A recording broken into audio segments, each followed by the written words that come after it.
Ginugunita ngayong Marso ang Women's Month. Kasabay nito, muling nagsama-sama mga kasapi ng isang samahang pangkababaihan sa kanilang annual conference kung saan muling kinilala ang bahaging ginagampanan ng mga Pilipina sa pagpapaunlad ng ating bayan. Ang report mula kay Benj Bondok. Kung nooy anino lang siya ni Adan, ngayon si Eva sumasabay na sa pagpapaunlad ng ating lipunan. Sa taglay nilang pisikal na kagandahan, ang kababaihan may natatangi ring talento at puso sa paglilingkod sa bayan. Kasabay ng paggunita sa Women's Month ngayong Marso, muling nagsama-sama ang mga kababaihang kasapi ng Inner Wheel Club of the Philippines sa kanilang taunang komperensya.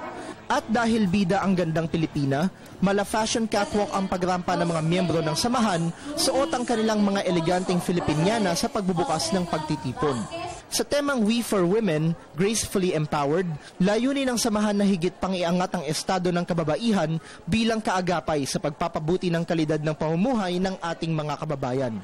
Kaugnay nito, patuloy ang pagkilos ng IWCPI upang kalingain ang mga nangangailangan sa pamamagitan ng mga programa sa iba't ibang larangan sa tulong ng iba pang mga samahan. We have this women empowerment that we have to have this year that regarding health, regarding education, regarding environment, and regarding eco-social, regarding the rights of women and children. It's really a great feeling knowing those people will give us all support because they know that the project will go directly to the Yolanda victims and to the projects of Inner Wheel Club.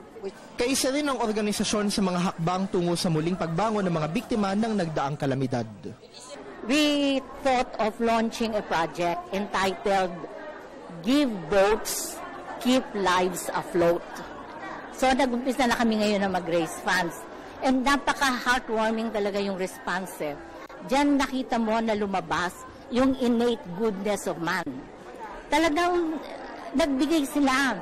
And last February 16, nag-turn over kami ng 78 fishing boats.